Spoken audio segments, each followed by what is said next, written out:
Hi friends, जैसा कि पहले वीडियो में मैंने आपको बताया था, सीआरपीसी को आपको पढ़ाया जाएगा जैसा कोर्ट में प्रोसीजर फॉलो किया जाता है। तो अपन स्टेप बाय स्टेप इस तरीके से पढ़ेंगे जैसा कोर्ट में प्रोसीजर फॉलो किया जाता है। तो सबसे पहले अपन पढ़ेंगे चैप्टर 12 जो कि 154 से 176 तक है, लेकिन इसको अपन पढ़ेंगे 154 से 173 तक, क्योंकि बाद के जो 2-3 सेक्शन है वो इंक्वेस्ट रिपोर्ट के बारे में, उसको अपन बाद में डिस्कस करेंगे। अभी जो पुलिस का जो इन्वेस्टिगेशन का जो पार्ट है वो 154 से 173 तक का है, उस पर डिस्कस करेंगे। तो अपन स्टेप बाय स्टेप इसको लेते हैं कि किस किस प्रकार से पुलिस क्या क्या करती है और किस सेक्शन में किस चीज़ का प्रावधान दिया गया है। इसको प्लीज़ फ्रेंड्स ध्यान से सुनना, क्योंकि ये प्रक्रिया है ना, जो फ्रेशर एडवोकेट्स होते हैं उनको भी समझ में नहीं आती, उनको भी पता नहीं होता कि जो प्रोसीजर है वो किस तरीके से कोर्ट में फॉलो किया जाता है, या पुलिस इन्वेस्टिगेशन करती है तो कैसे कैसे करती है। तो इसके माध्यम से मैं उन लोग फ्रेशर्स जो हैं जिनको कोर्ट का प्रोसीजर नहीं पता है, उनके लिए सहूलियत होगी इस वीडियो के माध्यम से। तो सबसे पहले अपन शुरुआत करते हैं 154 से, कि कोई भी अपराध किसी व्यक्ति के साथ घटित हुआ, किसी व्यक्ति ने कोई अपराध किसी व्यक्ति के अगेंस्ट विरुद्ध किया, उसकी प्रॉपर्टी के विरुद्ध या उसके बॉडी के विरुद्ध, तो सबसे पहले वो विक्टिम होगा, वो जाएगा पुलिस स्टेशन। तो मित्रों, पुलिस स्टेशन जाने का जो प्रोसीजर है वो चैप्टर 12 में और सेक्शन 154 में बताया गया है कि सबसे पहले विक्टिम अगर पुलिस स्टेशन में जाएगा तो पुलिस स्टेशन का जो भारसाधक अधिकारी होगा वो उससे मौखिक या लिखित में जो भी वो सूचना देगा, उसको अगर मौखिक देता है तो उसको लिख लेगा। अगर वो लिखित में तहरीरी रिपोर्ट लेकर के आया है तो उस रिपोर्ट को रख लेगा, और आजकल कंप्यूटर के माध्यम से टाइपिंग का भी प्रावधान कर दिया है, तो टाइप करके और उसकी एक कॉपी निःशुल्क उसको उपलब्ध करा दी जाएगी। किसको? जो शिकायत करता है, ठीक है ना, या जो विक्टिम है जो भी है, उसको एक कॉपी निःशुल्क दे दी जाएगी। लेकिन मित्रों, अगर कोई शिकायतकर्ता महिला है या महिला के अगेंस्ट कोई अपराध हुआ है तो उसकी रिपोर्ट अगर महिला लिखवाने आई है तो उसकी महिला पुलिस ऑफिसर होगी, वो ही रिपोर्ट लिखेगी। उसकी महिला पुलिस ऑफिसर ही महिला की रिपोर्ट लिखेगी। ये प्रावधान किया गया है, महिलाओं की सहूलियत के लिए ये कानून बनाया गया है। तो इस बात का भी विशेष ध्यान रखना कि महिलाओं के अगेंस्ट जो अपराध होते हैं, 354 का हो गया, 376 का हो गया, 509 का हो गया, और भी कोई अन्य अपराध महिलाओं के अगेंस्ट हो सकते हैं, पॉक्सो के हो सकते हैं, कुछ भी, तो उसमें है ना एफआईआर लॉन्च करेगी वो महिला ऑफिसर ही करेगी। इस बात का ध्यान रखना। और उस महिला को कुछ बातें ही बताएगी कि विधिक सहायता आप कहाँ से ले सकते हो, आप किसी महिला संगठन के पास भी जा सकते हो, या कोई कार्यकर्ता है समाज सेवा से संबंधित है उसके पास भी भेज सकते हो। ये सारी चीज़ें उस महिला को समझा दी जाएंगी। ये हो गया आपका 154। और 154 में एक चीज़ और रह गई कि अगर कोई पुलिस अधिकारी आपकी एफआईआर लॉन्च नहीं करता है संज्ञेय मामले में, तो आपको एक रास्ता बता दिया जाएगा, वो है आपको एसपी के पास जाने का। पुलिस अधीक्षक जो है उसके पास में आप लिखित में डाक के द्वारा एक आप कंप्लेंट अपनी जो शिकायत कर रहे हो वो आप उसके पास में पहुंचा सकते हो। ये 154 का प्रावधान खत्म। उसके बाद में आता है 155। तो 155 और 154 में यही है कि 154 का जो प्रोसीजर पुलिस फॉलो करती है वो करती है संज्ञेय मामलों में, और 155 का करती है जिसको अपन एनसीआर बोलते हैं, वो करती है असंज्ञेय मामलों में, नॉन कॉग्निजेबल ऑफेंस में। तो उसमें क्या किया जाता है कि जैसे ही कोई कंप्लेंट करने के लिए पुलिस के पास आया तो उसके पास एक रजिस्टर होता है, विहित प्रारूप में होता है, उसमें वो उसकी क्या है जो सूचना देगा, कंप्लेंट करेगा, उसको दर्ज कर ली जाएगी। उसके बाद में उसको मजिस्ट्रेट के पास भेज दिया जाएगा। इसमें क्या होता है कि पुलिस बिना मजिस्ट्रेट के अन्वेषण प्रारंभ नहीं करती है 155 में। असंज्ञेय मामलों में बिना मजिस्ट्रेट की परमिशन के इसमें क्या है, अन्वेषण प्रारंभ नहीं किया जाता है। और मजिस्ट्रेट ने परमिशन दे दी और अन्वेषण प्रारंभ कर दिया, तो अगर अभियुक्त को अरेस्ट करने की जरूरत पड़ी, गिरफ्तार करने की जरूरत पड़ी, तो बिना मजिस्ट्रेट की परमिशन के अभियुक्त को गिरफ्तार भी नहीं करेगी, ठीक है ना। और एक बात और कि अगर इसमें मामले 2 या 2 से ज़्यादा हैं, एक मामला संज्ञेय हुआ एक मामला असंज्ञेय हुआ, तो सारा मामला है ना वो संज्ञेय माना जाएगा। ऐसा इसमें प्रावधान किया गया है। तो 154 155 ये हो गए खत्म कि संज्ञेय मामला है तो 154 की कार्रवाई, और असंज्ञेय मामला है तो 155 की कार्रवाई। आया समझ में? उसके बाद में आता है 156 और 157। 156 में क्या दे रखा है कि पुलिस अधिकारी की अन्वेषण करने की शक्ति दे रखी है। कि वो उसकी शक्ति क्या क्या है कि जैसे ही पुलिस अधिकारी को कोई भी मामले की सूचना मिलती है जो मामला संज्ञेय है, ध्यान रखना, जो मामला संज्ञेय है या उसको लगता है कि यह मामला संज्ञेय होने वाला है या घटित होने वाला है या संदिग्ध है, कुछ भी है इस तरीके की अगर उसको सूचना मिलती है तो वो तुरंत क्या करेगा, इन्वेस्टिगेशन करना स्टार्ट कर देगा। ये 156 बताता है। लेकिन इसके साथ साथ ही 157 में क्या है, अन्वेषण की प्रक्रिया। तो अन्वेषण की प्रक्रिया को भी पढ़ना पड़ेगा। अन्वेषण की प्रक्रिया में ये रखा है कि जैसे ही उसको सूचना मिलती है तो उसकी एक कॉपी वो तत्काल नियरेस्ट मजिस्ट्रेट, मतलब अपने जो जुरिडिक्शन में आता है, जिसके जुरिडिक्शन में वो थाना आता है, उस मजिस्ट्रेट के पास में एक कॉपी उसकी भेजेगा। ये तत्काल शब्द लिखा है ना, तो इससे ये जाहिर होता है कि उसको तुरंत भेजनी पड़ेगी। वो पहले भेजेगा, उसके बाद में क्या है, इन्वेस्टिगेशन प्रारंभ करेगा। लेकिन होता क्या है, इन्वेस्टिगेशन अगर जरूरत है बहुत जल्दी तो ऑन द स्पॉट प्लेस पे वो पहले पहुंच जाते हैं और वो जो प्रोसीजर 157 का है वो बाद में भी फॉलो किया जा सकता है। ये हो गया 157। मित्रों 157 के बाद में आता है सेक्शन 158। 158 में दे रखा है कि रिपोर्ट कैसे दी जाएगी, रिपोर्ट कैसे की जाएगी। तो रिपोर्ट की जाएगी आपको वरिष्ठ अधिकारी के माध्यम से। जो मजिस्ट्रेट के पास में 157 में जो रिपोर्ट भेजी जा रही है वो पुलिस के वरिष्ठ अधिकारी के द्वारा भेजी जाएगी। उसके बाद में आता है 159 159 ये प्रक्रिया बताता है कि अगर रिपोर्ट मजिस्ट्रेट के पास पहुंच गई तो मजिस्ट्रेट उसका अवलोकन करेगा और अवलोकन करने के बाद में वो पाएगा कि इसमें प्रारंभिक जांच की जाए या नहीं की जाए तो उसका ऑर्डर देगा वो, और नहीं की जाए तो अभियुक्त को उन्मोचन करने का उसका भी वो अधिकार रहता है। ये बात हो गई 159 में। 159 में अगर अन्वेषण का आदेश दे रहा है वो, तो पुलिस को आदेश दे देगा, अन्वेषण कर लेगी दोबारा से उसके पास में, किसमें, असंज्ञेय मामलों में या संज्ञेय मामलों में जो भी है, अगर उसमें अन्वेषण नहीं किया जा रहा है। उसके बाद में आता है 160 कि अगर मामला बन ना पाया जा रहा है तो उसमें क्या होगा कि पुलिस जो साक्षी होते हैं ना उनसे एविडेंस या और अधिक जानकारी के लिए उनको कॉल करती है। तो 160 में क्या, साक्षियों को आदेश का जारी करती है। वो आदेश देती है कि एक बार पुलिस स्टेशन में आओ और आपको इस घटना से संबंधित जो भी चीज़ पता हो वो आकर के पुलिस को बता दो। वो 160 में क्या है, आदेश जारी कर दिया। फिर आता है 161। 161 में आता है, उससे पहले 160 में ये भी बता दूं कि आदेश का वो जारी करेगी ना पुलिस, वो कुछ लोगों को नहीं कर सकती। जैसे बच्चा हुआ, 15 साल से छोटा बच्चा है, उसको 160 का आदेश जारी नहीं कर सकती। 65 साल से वयोवृद्ध कोई व्यक्ति है, बुजुर्ग है, तो उसको भी नहीं कर सकती। या कोई महिला है, महिला को भी नहीं कर सकती। या कोई मानसिक रूप से या शारीरिक रूप से असमर्थ है, वो आ नहीं सकता, निःशक्त है, तो उन ऐसे 3-4 लोगों को क्या पुलिस 160 का आदेश जारी नहीं कर सकती। ऐसे लोगों का अगर 161 का बयान लेना है तो उनके निवास स्थान पर जाकर और फिर आप 161 का जो पर्चा बयान जिसको बोलते हैं वो दर्ज किया जा सकता है। तो ये हो गया 160। लेकिन 161 के बयान के लिए है ना, पुलिस ये बता दिया 161 के जो बयान लेगी पुलिस, वो उससे संबंधित जो भी घटना है वो 161 में बयान के उसमें दे रखा है कि पुलिस को बयान लेने का शक्ति है।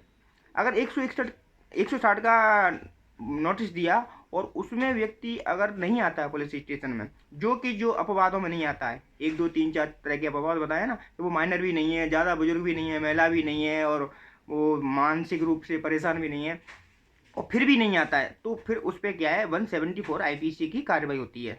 174 की कार्रवाई होती है कि लोक सेवक के आदेश की अवहेलना आप कर रहे हो तो उसकी कार्रवाई होगी आपके खिलाफ, अगर आप नहीं आते हो तो ध्यान रखना। उसमें 1 महीने का और 6 महीने तक का प्रावधान भी है कि पुलिस का ऑर्डर से नहीं आओगे तो 1 महीने, अगर कोर्ट का भी ऐसा ही कोई ऑर्डर होता है तो उसमें 6 महीने की सजा का भी प्रावधान है। उसके बाद में 162 आता है। 162 मित्रों क्या कहता है कि जो 161 के आप बयान दर्ज कर रही है पुलिस, जिसको पर्चा बयान बोलते हैं, उस पर क्या है, साक्षी के या किसी और व्यक्ति के, किसी के लिए जा रहे हैं वो 161 के बयान, उस पर हस्ताक्षर नहीं करवाएगी। हस्ताक्षर की क्या है, कोई वैल्यू नहीं होती। तो 162 ने क्लियर मना कर दिया है कि उस पर हस्ताक्षर नहीं करवाएगी।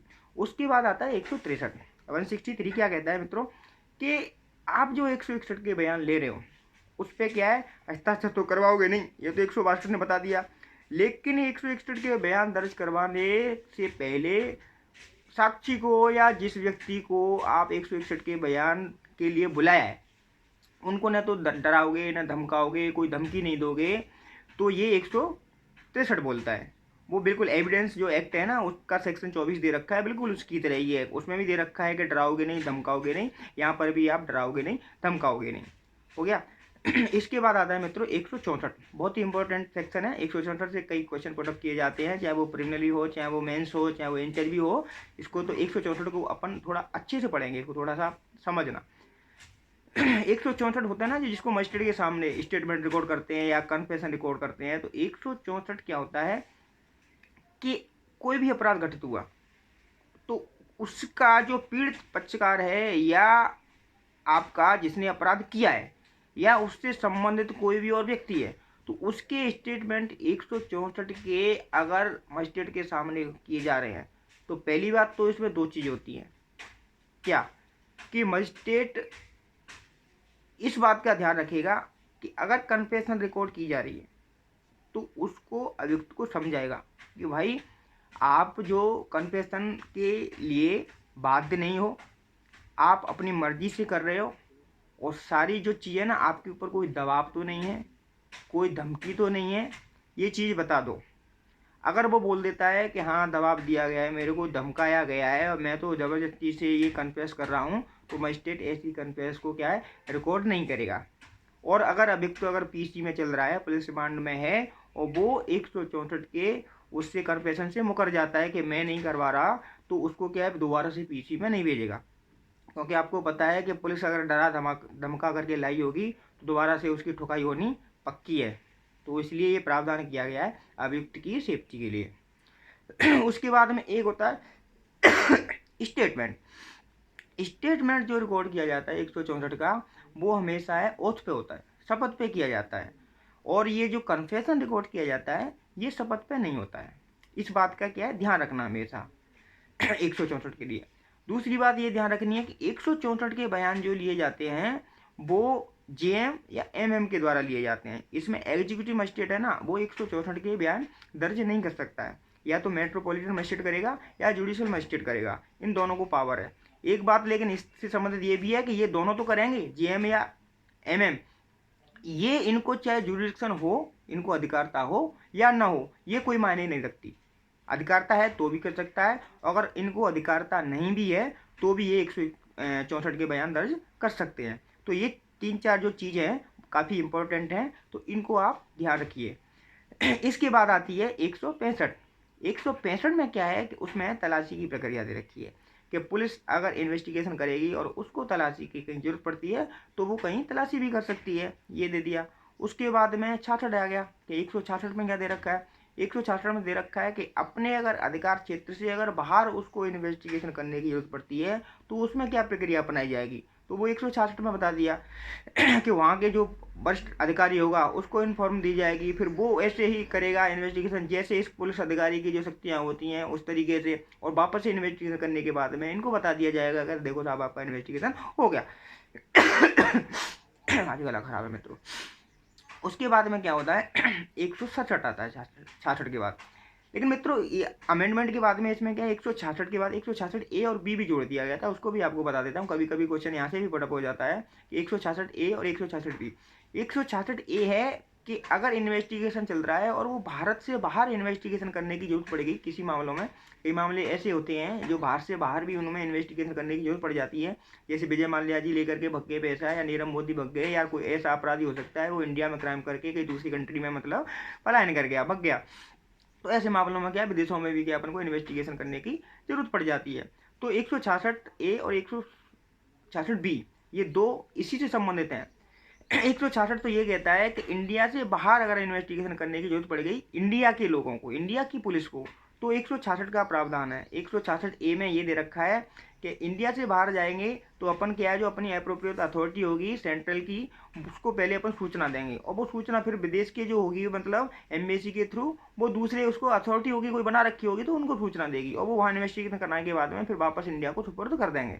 ऐसा ही सेम इससे उल्टा है 166 बी। 166 बी में है कि विदेश के अगर कोई मामले हैं और उनमें इन्वेस्टिगेशन की जरूरत पड़ती है इंडिया में, तो इंडिया के लिए वही प्रोसीजर है कि वो सबसे पहले क्या है अथॉरिटी को इन्फॉर्म करेंगे और सेंट्रल जो अथॉरिटी है वो संबंधित जो जिस थाने से या जिस डिस्ट्रिक्ट से बिलोंग करता है, ये वो इन्वेस्टिगेशन का प्रोसीजर उससे संबंधित थाने अधिकारी को सूचित किया जाएगा और वो उसमें ऐसे इन्वेस्टिगेशन करेगा जैसे अपने खुद के मामलों में करता है, और सारा इन्वेस्टिगेशन करने के बाद में सुपीरियर अथॉरिटी को वापस से रिपोर्ट पेश कर देगा और इससे विदेशी मामलों का भी काम हो जाएगा। तो 166A और A B इसको भी थोड़ा ध्यान से पढ़ लेना, क्योंकि ये भी कभी कभी पूछ लिए जाते हैं।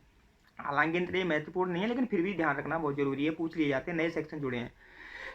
उसके बाद में आता है 167 167। मित्रों ये काफ़ी इंपॉर्टेंट है, क्योंकि ये ऐसा एक हथियार है जिसमें अभी छूटने का आराम से उसको एक रास्ता भी मिल जाता है। तो सबसे पहले 167 ये कहता है इसमें दो चीज़ होती हैं 167 में, कि अगर 24 घंटे में इन्वेस्टिगेशन पूरा नहीं कर पाती है पुलिस, तो उसके पास में क्या क्या करेगी। पर 24 घंटे में नहीं करेगी तो क्या क्या करेगी। तो 24 घंटे में नहीं करेगी तो सबसे पहले तो वो मजिस्ट्रेट के सामने उसको अभियुक्त को पेश करेगी कि ये लो साहब आपका ये अभियुक्त है, अपने अरेस्ट कर रखा है। वो करेगी, जीएम के पास में करती है, जुडिशियल मजिस्ट्रेट के पास में, जीएम या एएमएम के पास में, तो सीधी बात है उसको एक पावर होती है कि वो 15 दिन तक का पुलिस रिमांड दे सकता है। और पुलिस जैसे ही अरेस्ट करती है, मजिस्ट्रेट के सामने पेश करती है अभियुक्त को, तो वो सबसे पहले पीसी लिखती है। पीसी इसलिए मांगती है कि उसको पूछताछ करनी होती है 1 दिन 2 दिन 3 दिन, जिसमें इन्वेस्टिगेशन में उसको क्या है सहूलियत हो। तो पीसी का प्रावधान किया गया पुलिस रिमांड का। पुलिस रिमांड कोई भी जुडिशियल मजिस्ट्रेट है वो 15 दिन से ज़्यादा नहीं दे सकता, ये 167 बताता है।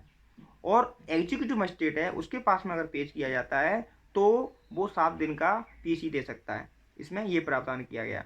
लेकिन एग्जीक्यूटिव मजिस्ट्रेट का प्रावधान जब ही है जब एएम एमएम या जीएम उपलब्ध नहीं है। मेट्रोपॉलिटन मजिस्ट्रेट या जुडिशियल मजिस्ट्रेट अगर उपलब्ध नहीं है, कई बार होता है छुट्टी पे चले जाते हैं, तो फिर क्या एग्जीक्यूटिव मजिस्ट्रेट के पास भी पुलिस क्या है उसको पेश कर सकती है और वो 7 दिन तक के रिमांड पे भेज सकता है। लेकिन ये ऐसा राजस्थान में मैंने आज तक देखा नहीं कि मतलब एग्जीक्यूटिव मजिस्ट्रेट के पास में किसी अभियुक्त को पेश करने की जरूरत पड़ी हो, क्योंकि यहाँ हाई कोर्ट ने ऐसे अपने एक रिजर्व रूल बना रखे हैं जिनके तहत अगर एक मजिस्ट्रेट छुट्टी पे भी चला जाता है या जाने वाला होता है तो उससे पहले उसके कार्यभार को दूसरा संभालने के लिए तैयार रहता है। तो ऐसा कभी जरूरत नहीं पड़ी कि किसी एग्जीक्यूटिव मजिस्ट्रेट के पास में अभियुक्त को भेजने की जरूरत पड़ी हो और उसने पुलिस रिमांड दिया हो। कोई दिक्कत नहीं। अब देखना यह है कि इसमें जो पुलिस रिमांड है ना, कब से कब तक दिया जाता है। तो पुलिस रिमांड मित्रों जब अरेस्ट किया जाता है ना अभियुक्त को, जिस दिन अरेस्ट किया उस डेट ऑफ अरेस्ट से लेकर के और शुरुआत के जो 15 दिन होते हैं ना, उन 15 दिन में ही क्या है पुलिस रिमांड दिया जा सकता है। उसके बाद में अगर 1 महीना हो गया, पुलिस ने पहले 4 दिन का रिमांड ले लिया, फिर 10 दिन बाद एक आध दिन का ले लिया और उसको 15 दिन निकल गए और उसके बाद में फिर रिमांड लेती है वो पुलिस रिमांड, तो मजिस्ट्रेट उसके लिए देने के लिए क्या है बाध्य नहीं है। मतलब कानून ऐसा प्रावधान नहीं करती है, तो मजिस्ट्रेट क्या है वो नहीं देगा कि साहब आपके शुरुआत के 15 दिन निकल चुके हैं। ठीक है। एक इंपॉर्टेंट इसमें बात और है कि अगर अभियुक्त जेल के अंदर है तो पुलिस को 90 दिन और 60 दिन इनमें चालान पेश करना होता है। वो 90 दिन और 60 दिन का क्या कंसेप्ट है कि अगर कोई भी अपराध 10 साल से कम उम्र की सजा का है, कोई भी अपराध है जिसमें सजा का प्रावधान है ना वो 10 वर्ष से कम तक का है, तो उसमें क्या है पुलिस को इन्वेस्टिगेशन करके चालान पेश करना होता है विदिन 60 डे, 60 दिन के अंदर अंदर करना होता है। लेकिन कोई अपराध आजीवन कारावास से दंडित है या 10 साल से ज़्यादा से दंडित है या मृत्युदंड से दंडित है, तो ऐसे मामलों में वो इन्वेस्टिगेशन है उसको 90 दिन में पूरा करने के बाद में चालान पेश करना होता है। अगर वो नहीं कर पाती है पुलिस, किसी भी कारणों से असमर्थ रहती है 60 दिन में या 90 दिन में चालान पेश नहीं कर पाती है, तो क्या होता है जो अभियुक्त होता है उसको बेल का छूटने का राइट मिल जाता है, जिसको डिफॉल्ट बेल बोलते हैं, हिंदी में चूक जमानत बोलते हैं। 167(2) का जो प्रावधान है वो अभियुक्त के लिए एक औषधि का काम करता है, ये उसके लिए बहुत ही फायदेमंद होता है। इसलिए पुलिस कभी भी लापरवाही नहीं इसमें मतलब कोताही नहीं बरतती है, क्योंकि अभियुक्त है जो बेल पे न छूट जाए। इसमें कई और भी चीज़ हैं वो ज़्यादा डिस्कस करेंगे, वीडियो काफ़ी बड़ा होगा। कि अगर 167(2) का जो है ना, चलो बाद में करेंगे, एक सेपरेट वीडियो बनाऊंगा मैं इस पर 167(2) पे जो डिफॉल्ट बेल है उस पर एक सेपरेट वीडियो बनाऊंगा, उसमें देखना। चलो इसमें नेक्स्ट करते हैं। 168 आता है इसमें। 168 क्या कहता है कि रिपोर्टें हैं वो कैसे दी जाएंगी। रिपोर्ट जो है 167 क्या कहता है कि रिपोर्ट कैसे दी जाएंगी। ये कि अधीनस्थ पुलिस अधिकारी जब अन्वेषण कर रहा है ना, तो वो अन्वेषण करने के बाद जैसे आईओ नियुक्त होते हैं, तो आईओ क्या होते हैं कि चाहे वो एसआई भी हो सकता है, एएसआई भी हो सकता है, एसएचओ भी हो सकता है। तो जो छोटे रैंक के अधिकारी इन्वेस्टिगेशन करते हैं, आईओ, चाहे एसआई हो, चाहे वो मतलब हेड कांस्टेबल हो या एएसआई हो, तो वो क्या करते हैं, इन्वेस्टिगेशन करने के बाद में अपने सुपीरियर ऑफिसर को रिपोर्ट पेश कर देते हैं कि लो साहब इन्वेस्टिगेशन हो गया आपका कंप्लीट। ठीक है ना, 167 ये बताता है। फिर 169 आता है, 169 आता है। 169 में क्या है कि जैसे ही पुलिस जो सीनियर ऑफिसर होता है उसके पास में उसकी पूरी केस डायरी आती है, वो देखता है इन्वेस्टिगेशन पूरा होने के बाद में आ गया कि इसमें मामला बनना पाया जा रहा है या नहीं बनना पाया जा रहा है। ये मित्रों देखना, ये पुलिस ऑफिसर की कितनी वाइड पावर है, मतलब इतनी भयंकर पावर है कि इसमें मतलब कुछ भी कर सकता है वो कि मामला बनना पाया जा रहा है कि नहीं बनना पाया जा रहा है। अगर नहीं बनना पाया जा रहा है तो 169 की कार्रवाई करेगा, उसको रिलीज कर देगा, जो अभियुक्त है उसको रिलीज कर देगा, और उससे जो पृथ्वी या बिना पृथ्वी के उस पर बॉन्ड भरवा के और उसको छोड़ देगा। ये 169 की कार्रवाई होगी। अगर मामला बनना पाया जाता है तो कार्रवाई होगी 170, मतलब 170 की कार्रवाई होगी। मामला नहीं बनना पाया गया तो 169 169 की हो गई, और मामला बनना पाया जाता है तो 170 की कार्रवाई। 170 ये कहता है कि मामला बनना पाया जाता है तो मजिस्ट्रेट के पास में भेज दीजिए, मजिस्ट्रेट के पास में वो भेज दिया जाएगा, तो मजिस्ट्रेट के पास पहुंच गया।